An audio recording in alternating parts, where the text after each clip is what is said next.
Então vamos lá. Pegando o gancho aí da explicação sobre pré e pós-carga, né? Vamos ver se a gente resolve algumas questões. Então, essa aqui da Bank BFC, ano 2023. Questão para professor na área de ciência. Interessante, né? Essa daqui não é nem de fisioterapeuta, embora tenha selecionado aqui para fisioterapeuta, mas tudo bem. Então, vamos lá. De acordo com o mecanismo de Frank-Starling, o volume sistólico deve elevar-se após o aumento da... O que ocorre? O mecanismo de Frank-Starling foi falado que é também conhecido como lei do coração. Ele diz o seguinte, que o coração é capaz de bombear todo o sangue que nele chega.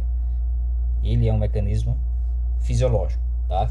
Então você já subentende que o coração está normal, não tem nenhuma alteração, saudável, então ele consegue ejetar a quantidade de sangue que nele chega, tá? Esse volume aí ele pode variar.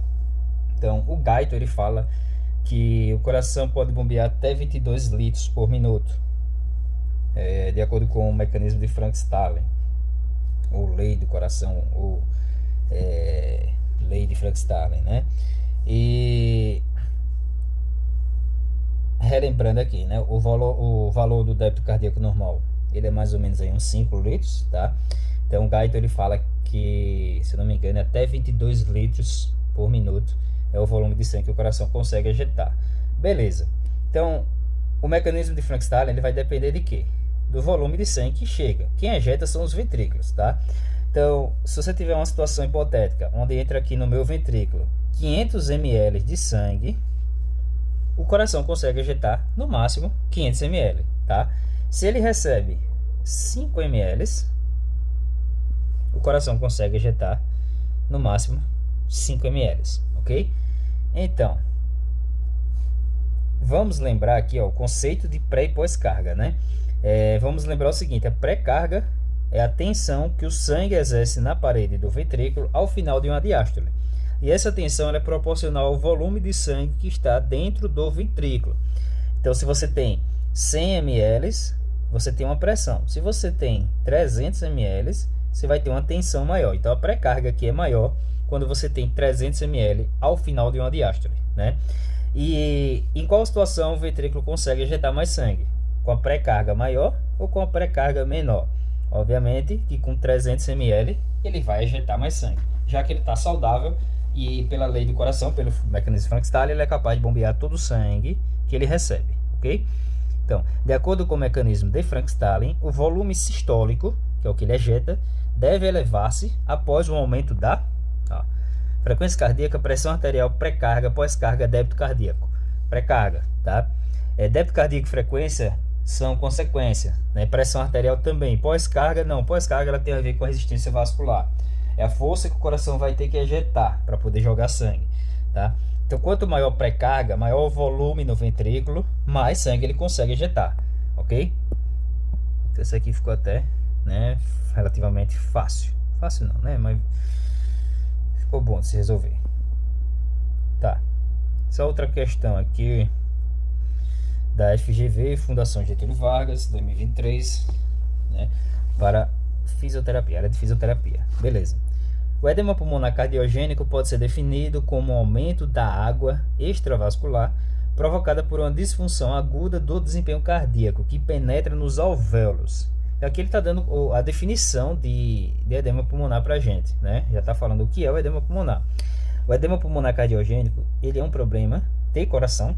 Gênico vem de origem, tá? Então, o edema pulmonar, edema é líquido, tem muito líquido nos pulmões, de origem cardíaca, porque ele pode ser também nefrogênico, ele pode ter origem renal, tá? Aqui ele já está especificando que é um problema cardíaco, só que o problema é do lado esquerdo, porque é o lado esquerdo quem recebe sangue das veias pulmonares, tá? Então imagine que esse coração ele está fraco, não consegue bombear sangue, o sangue volta para as veias pulmonares, e as veias pulmonares o sangue volta lá para os pulmões, ele encharca os alvéolos, ele penetra nos alvéolos, né, caracterizando o edema agudo pulmonar, ok? Entre os efeitos hemodinâmicos da pressão positiva no edema pulmonar cardiogênico, podemos citar, aí vai entrar um outro conhecimento, né, de interação cardiopulmonar que não foi falado. Mas vamos tentar resolver aqui. Ó. Entre os efeitos hemodinâmicos da pressão positiva no edema pulmonar cardiogênico podemos citar, beleza. Pressão positiva, ela é dada na ventilação mecânica, tá?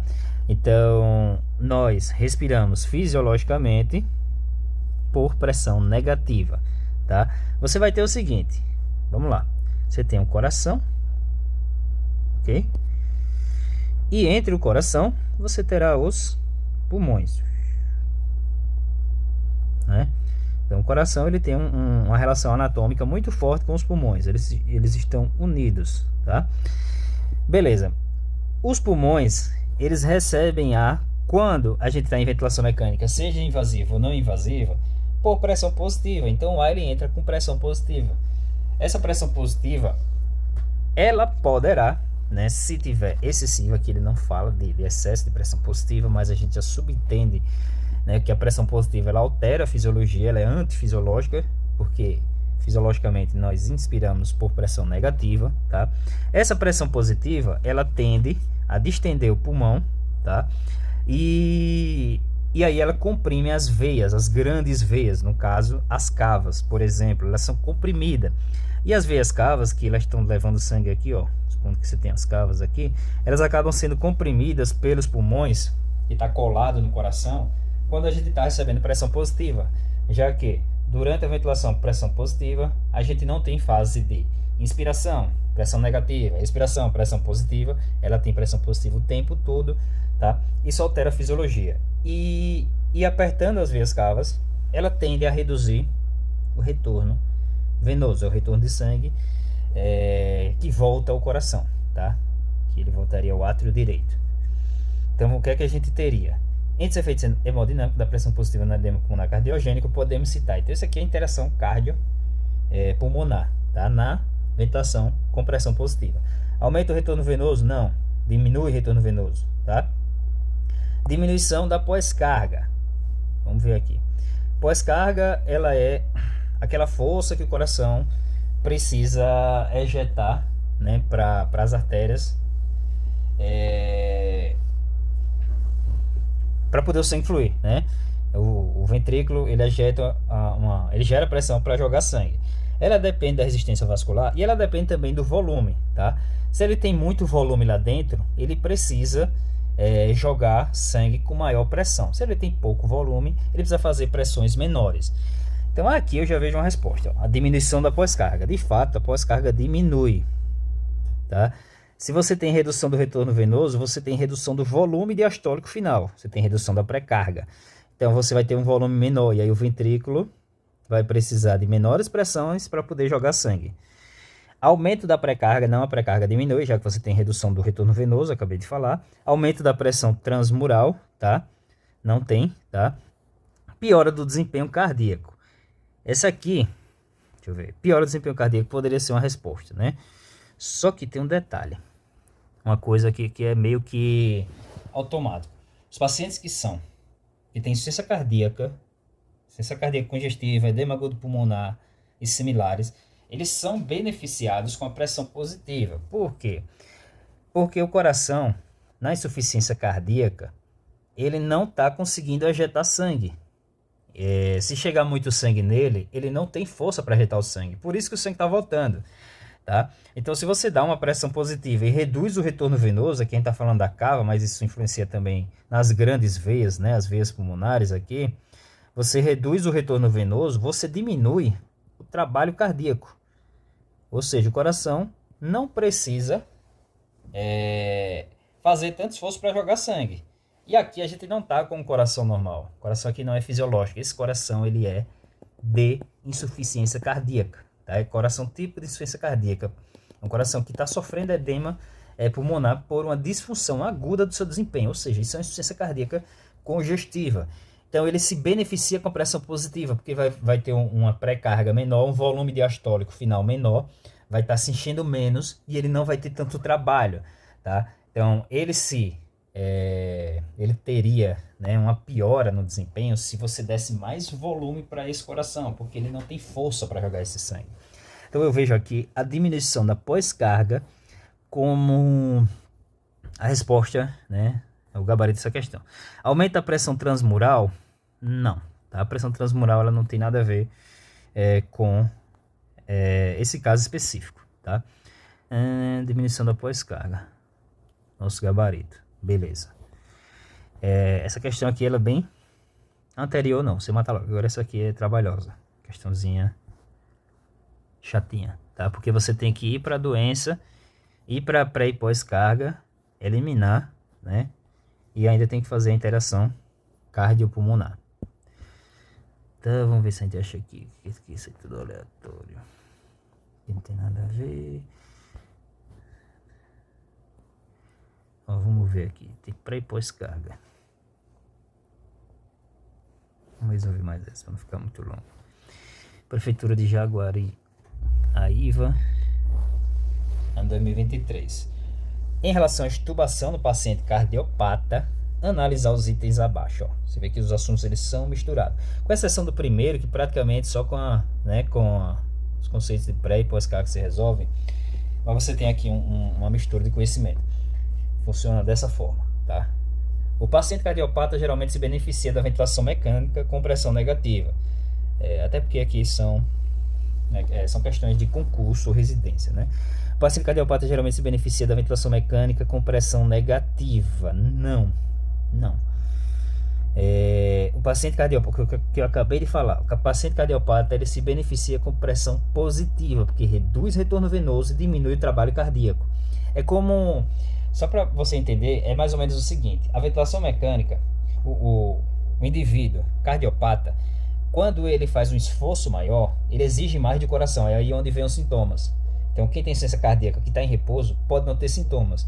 Mas se ele fizer uma atividade física, ele vai aumentar o trabalho cardíaco, porque você aumenta a pré-carga. Está voltando, a sua circulação está muito rápida, então o coração está se enchendo muito, trabalha muito. A ventilação mecânica, ela reduz o retorno venoso, é como se você estivesse no repouso. É óbvio que isso não é tão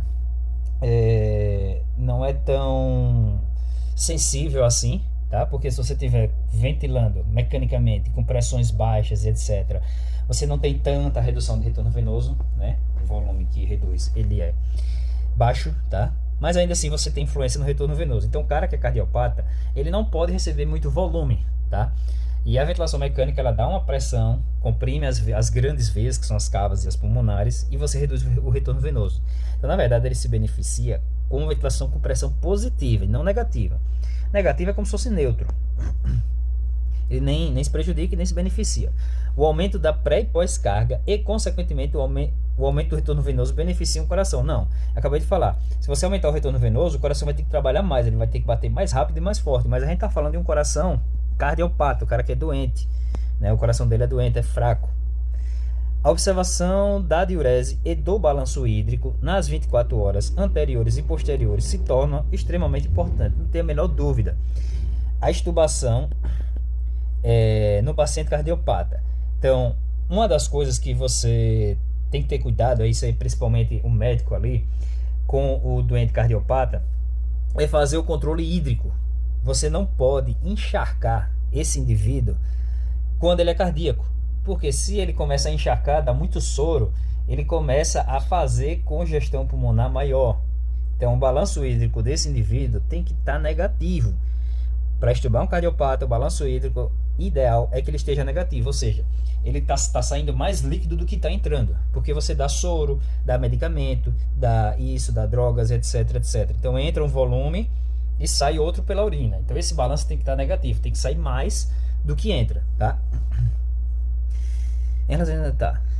Estão corretos, somente o 1, somente o 2, somente o 3, todos os itens de jeito nenhum, porque o 1 e o 2 está errado e o 3 está correto. Então somente o item 3, né? Não tem como o gabarito ser diferente aqui, ok? Então vamos encerrar, já está 15 minutos, para não ficar demasiadamente longo, né?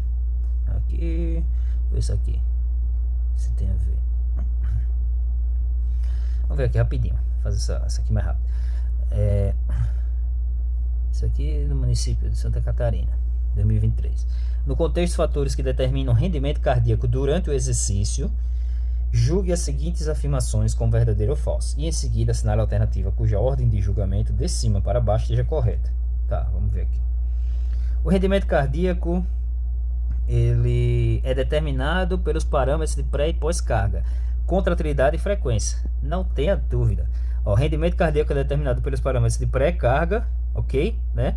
Que é o enchimento, pós-carga, que é a força da sístole praticamente.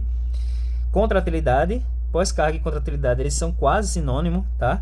Então, contratilidade é a força de contração, contratilidade e frequência cardíaca, sim, são fatores que determinam o rendimento do coração, tá? Então, se ele vai ter um débito cardíaco maior ou menor, ele tem a ver com o volume, que é pré e pós-carga, contratilidade, né, e frequência cardíaca. Beleza, essa primeira aqui eu não vejo errada, tá? Então, primeiro verdadeiro aqui. São duas só, né?